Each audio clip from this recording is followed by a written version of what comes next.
Hello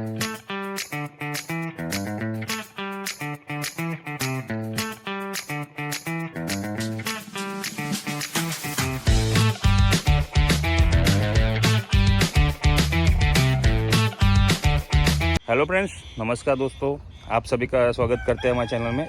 आज हम आए हैं श्री गोट फार्म में, जिनके ऑनर का नाम है दीपक भाई। मिलते हैं दीपक भाई से और बातचीत करेंगे आज हमारी वसु क्या दिखाने वाले हैं और क्या नई जानकारी देने वाले हैं, ताकि आने वाले जो फ्यूचर में जो फार्म स्टार्ट करना चाहते हैं उनके लिए लाभदायी होगी। मिलते हैं दीपक भाई से। नमस्कार दीपक भाई। नमस्कार दोस्तों। तो आज हमारी वसु क्या दिखाने वाले हैं? सिरोही की प्रेग्नेंट बकरी है, अजमेरी की प्रेग्नेंट बकरी है, गुजरी की प्रेग्नेंट बकरी है और ब्रीडर भी है और 3 बकरी बच्चे वाली है। अच्छा, और आज हमारे वसु क्या जानकारी भी देने वाले हैं, बता दीजिए। बकरी पालन कैसे करना चाहिए, शुरुआत कैसे करनी चाहिए, वो बताने वाला हूँ आपको। तो बहुत अच्छी बात है। जैसे कि अपना पास अभी कितने नंग का लाइव स्टॉक होगा आपके पास? ये 15 नंग है। 15 नंग का लाइव स्टॉक आपके पास अभी अवेलेबल है। तो एक बात बताइए कि आप किस हिसाब से सेल आउट पे करते हैं इसको? 260 रुपये किलो। 260 रुपये किलो के हिसाब से इसको सेल आउट पे करते हैं। अच्छा, और इसके अंदर कोई ब्रीडर भी होगा? हाँ, ब्रीडर है ना। तो उसका क्या रेट है? वो नग से आता है। नग के हिसाब से आता नग के है? हिसाब से आता है कि वजन कैसा है, उसकी खूबसूरती कैसी है, उसके ऊपर डिपेंड करता है। अच्छा, ये ब्रीडर है, 40 हज़ार का ब्रीडर है। 40,000 का ब्रीडर है। अगर मान लीजिए कोई छोटा ब्रीडर लेना चाहे तो? हाँ, तो मिल जाएगा 280 रुपये किलो। 280 रुपये किलो। छोटा बच्चा लेके जाएगा तो 280 रुपये किलो मिलेगा। ऐसे इस टाइप के बच्चे 25 किलो 30 किलो तक। फिर और ब्रीडर भी शानदार ब्रीडर लेना चाहते हो तो उसकी कॉस्ट अलग हो जाती है। सही बात है। तो आज हमारी वो उसको मतलब कि कैसे जानकारी देने वाले हैं कि उसको नया फार्म स्टार्ट करना चाहता है, कोई नया फार्मिंग लाइन में एंटर होना चाहता है, तो उसके लिए आप 3 बातों का ध्यान रखना चाहिए और कैसे शुरुआत करनी चाहिए। शुरुआत करो तो प्रेग्नेंट बकरी से करो। जी। तो हम बार बार एक ही वीडियो में, हर एक वीडियो में यही बताते हैं, प्रेग्नेंट बकरी से इसलिए करना चाहिए क्योंकि आपका पैसा रिटर्न तुरंत आता है। अब मान लो प्रेग्नेंट बकरी है, अब उसकी उम्र है 18-20 महीना। अच्छा, हमारे हर एक मौसम वो दो बार झेल चुकी है। सही बात है। यानी उसको ट्रांसपोर्ट कराओ, कोई प्रॉब्लम नहीं। सही बात है, यानी कि ये इसको शानदार ब्रीडर है जो मैं आपको बता रहा हूँ। हाँ, ये ब्रीडर बहुत शानदार है। तो मतलब कि ये कितना वजन का होगा? ये 90 के आसपास है। 90 के आसपास इसका वजन है, लाइव वेट। लाइव वेट है। अच्छा, और ये मतलब कि ब्रीडर 40,000 का आप डिमांड कर रहे हैं। हाँ अगर कोई भाई इसको लेना चाहे तो अवेलेबल है? हाँ, अवेलेबल है ना। अच्छा, अवेलेबल। ये बकरियाँ भी अवेलेबल होगी? हाँ, बकरी भी अवेलेबल है, बच्चे भी अवेलेबल है, उसके बच्चे हैं। 3 बकरी के तो बच्चे हैं। तो मान लीजिए जैसे कोई आपके पास सेल आउट हो जाता है तो उसके बाद कोई आपके पास अगर डिमांड ज़्यादा किया था तो उसको सेल आउट करते हैं? हाँ, करते हैं ना। मतलब जैसे कि मान लीजिए अगर कोई बंदा आ रहा है 19,000 में उसकी डिमांड कर दी और आपके पास और उसके बाद 20,000 की डिमांड आ रही है, तो उसके बाद वो सेल आउट कर सकते हैं? अगर मान लो 19,000 में आपको बुकिंग कर दी गया है? हाँ, नहीं, बुकिंग होने के बाद जो माल बुकिंग हो चुका है उसका सेल आउट नहीं होता। अच्छा, यानी कि आपके पास जो माल बुकिंग हो चुका है उसकी सेल आउट पे नहीं रहता है वो? नहीं रहता क्योंकि वो कस्टमर का ही है।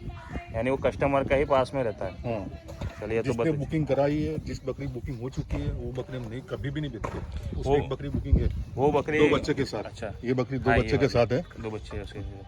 वो बिक चुकी है। नग से लिए पार्टी ने 31,000 रुपये में। 31,000 में सेल आउट हो चुकी है। हाँ, लेकिन ये बंदा थोड़ा दूर लेके जाना है तो वो ट्रांसपोर्ट की व्यवस्था कर रहा है। अच्छा, यानी ट्रांसपोर्ट जरूरी होता है, तो ट्रांसपोर्ट से आपने अच्छी और बात हमारे यहाँ बताई। 3-4 दिन से खा रही है। हाँ, मतलब कोई फर्क नहीं पड़ता हमको इतना। हमको कोई इतना फर्क नहीं हाँ, पड़ता। लेकिन एक बात बताइए कि जैसे कि ट्रांसपोर्ट में आपने एक बात अच्छी बताई, तो ये ट्रांसपोर्ट करना चाहता है कोई बंदा आके लेके जाने में, तो कितने रंग से कम ट्रांसपोर्ट हो सकता है? नंग तो एक भी लेके जा सकता है, हाँ, लेकिन उसके अंदर क्या होता है कि 1 नंग लेके जाएगा या 20 नंग लेके जाएगा, 40 नंग लेके जाएगा, ट्रांसपोर्ट खर्चा तो वही आने वाला है। जी। उसको खर्चा कम हो इसलिए हम बोल रहे हैं कम से कम 20 बकरी लेके जाइए।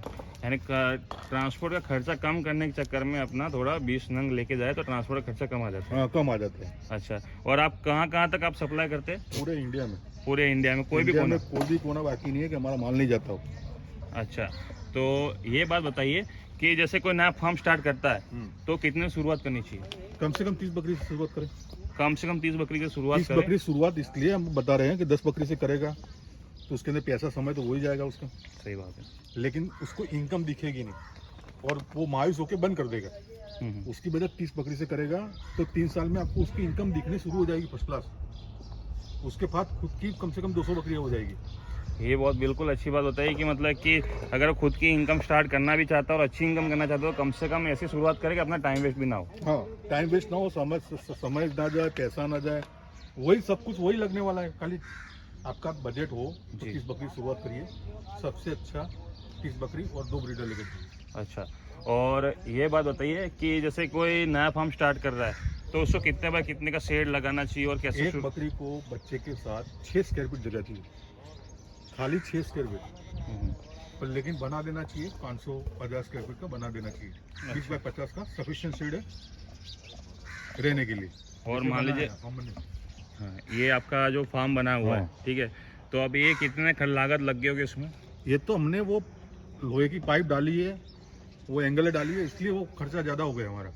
फिर भी बाकी आपका ऐसी फेंसिंग जाली डाल के आप बना सकते हो। अच्छा, इस टाइप की फेंसिंग जाली डाल के फेंसिंग जाली डाल के बना सकते हो, उसके अंदर खर्चा कम आएगा आपका। अच्छा, तो जैसे कि ये तो आपने फार्म बहुत बड़ा बनाया, तो जैसे कि मतलब उसमें करीबन 13 से 14 लाख की मेरे को लग रहा है कि 13.5 लाख लगे थे। 13.5 लाख है ना, तो इसमें करीबन ये 13.5 लाख की आपकी लागत लगी है।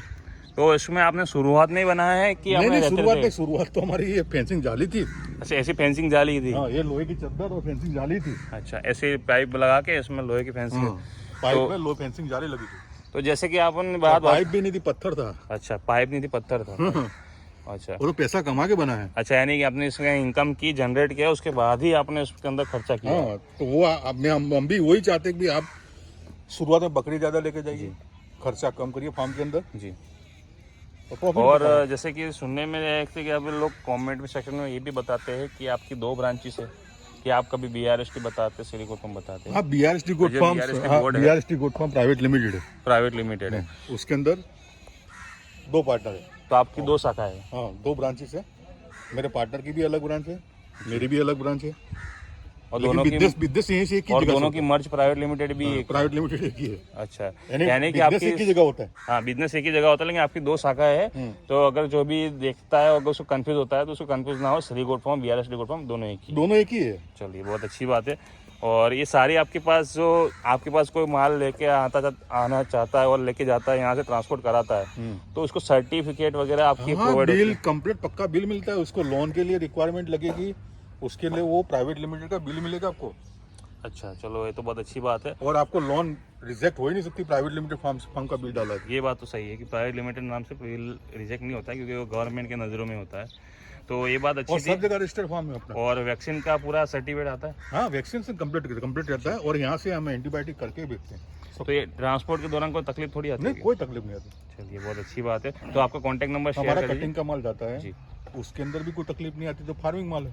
सही बात है। और अपना कॉन्टैक्ट नंबर शेयर कर दीजिए। मेरा कॉन्टैक्ट नंबर है 9664072450। ये मेरा कॉन्टैक्ट नंबर भी है, मेरा व्हाट्सअप नंबर भी है। मैंने फ़ोन रिसीव नहीं किया हो तो व्हाट्सअप पे हाई मैसेज अपना गांव का नाम लिख दीजिए, आपको रिप्लाई मिल जाएगा। जी, चलिए, बहुत अच्छी बात है। दे दी कुछ जानकारी श्री गोट फार्म के ओनर के बारे में। तो मिलते हैं अगले वीडियो में। हमारे चैनल को सब्सक्राइब कीजिए, नोटिफिकेशन आइकन जरूर दबा दीजिए, ताकि आप तक नई नई जानकारी हम ऐसी लाते रहते हैं। और हमारे कमेंट सेक्शन में बताइए कि किस टॉपिक पे आप वीडियो और देखना चाहते हो, कौन सी नई जानकारी पाना चाहते हैं। कोई भी हमारे जो व्यापारी है, और जैसे इस टाइप का कोई व्यापारी है जो दीपक भाई है, उनसे और भी कुछ जानकारी चाहते हैं तो हमारे कमेंट सेक्शन में ज़रूर बताइए।